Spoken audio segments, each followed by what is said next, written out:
So early, pag-usapan nga natin itong maximum suggested retail price na ito po ay pinatutupad na ng ating Department of Agriculture. Nagsimula sa 58 pesos per kilo noong January 20, naging 55 noong February 5, 52 pesos noong February 15, binaba sa 49 noong March 1, at eto tayo ngayon at 45 pesos per kilo. Yung mga retailers po ng bigas, particular tong imported na bigas, balita nga po natin dun sa pag-iinspeksyon, pag-iikot po sa mga pamilihan ng mga tauhan po ng Department of Agriculture, Department of Trade and Industry, ay mukha po daw, marami po ang hindi nakakaagapay dun sa mga ating nagtitinda ng imported na bigas. Ang kaninang binalita namin, kasi nga mas nabili nila ng mas mahal pa, hindi pa ubos yung inventaryo nilang luma, kaya hindi nila maibaba. Ano po ang saloobin nyo nung ganun po, na pababa po yung peg na retail price po ng imported na bigas, MSRP? Yes, actually nararamdaman naman natin at gusto ng ating gobyerno, pangunahin ng ating DA Secretary, na matulungan yung mga consumers natin sa galing sa matataas na presyo mga nakaraang mga buwan pababa. Yun lang, naririnig natin sa mga kasamahan natin, yung bilis ng turnover ng pagbaba ng presyo. Majority ng mga kasamahan natin ay hindi nakakasunod sa mga bawat market. Kasi nga, yun nga po, may mga inventaryo sila sa luma at may mga bago na dumating naman sa mga bagong presyo. Subalit hindi pa po talaga lubusan na nakakaubos sila. So sinasabi na naman po namin na at least mag-averaging para makasabay tayo doon sa presyo. Pero syempre kung 15 days lang yan, medyo hirap talaga yung mga kasamahan natin. Lalo na ngayon at 45 pesos, ang bilis eh. From January 58, naging 55, naging 49, at ngayon po ay 45 pesos.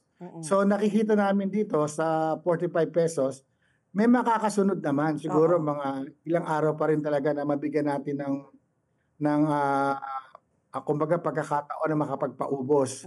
Dahil nakikita naman natin at this present, mababa pa naman talaga yung world market price. Ang balita po namin is nasa 80% na rin po yata yung harvested ng Vietnam so far.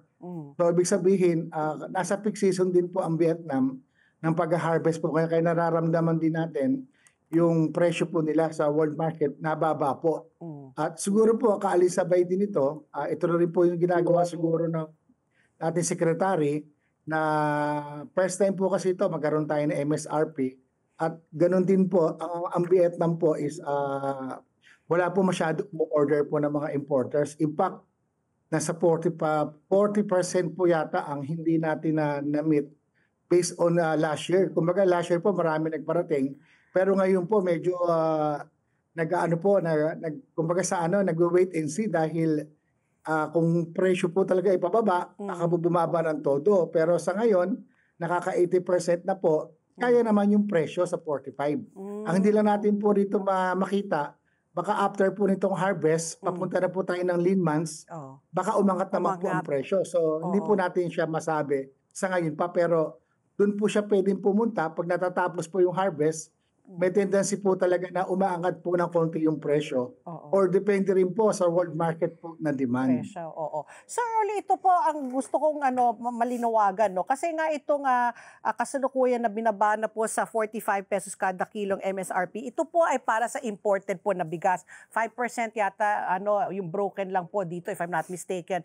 Pero pag local po, ano ho ba ang galawan po ng presyo? Tama ho ba itong 33 hanggang 45 kada kilo? So mas mura pa rin po ang local na bigas. Ang gusto ko pong malaman is yung yung pagbibili po ng mga tao. Marami ho ba bumibili pa rin ng imported kaysa sa local, maski na mas mura? Yung lang, para mas maintindihan ko yung yung buying power rin po ng Pilipino, ng karaniwang Pilipino. Yes, napapansin namin, una, yung nabanggit po ninyo na presyo. Sa totoo po talaga, bumagsak po yung presyo ng palay. So bumagsak din po yung presyo ng bigas sa local po natin. So nangyayari po yan, siguro dahil nga po medyo may konti pong ano doon sa presyo ng imported, doon po kasi meron tayong mga MSRP. Oo. Sa local po, hindi po siya kasama eh. So kaya lang, syempre, alam niyo naman, pag nasa market yan, yung hatakan, kung mababa yung presyo sa imported, may tendency na, bakit ako bibili ng, halimbawa po, mas mahal na local, mababa naman ng imported. Subalit ngayon po, nung nag-harvest po tayo, bumagsak po yung presyo ng palay. Okay. So nakita namin, sumasabay na po yung presyo ng local po natin sa imported or minsan, meron pa pong mas mababa po ng konti. So ngayon po yan, dahil po sa peak season din po tayo ng harvest ngayon eh. Itong March po natin hanggang April. So sa market po natin, nagkakaroon po ng competition sa local imported po ba or local. So napapansin namin dahil mas marami po yung lumalabas po ng mga 5% premium, nakikita po namin marami bumibili po doon sa imported po na bigas. Let's get together, Sunnet 25, Sunnet 25.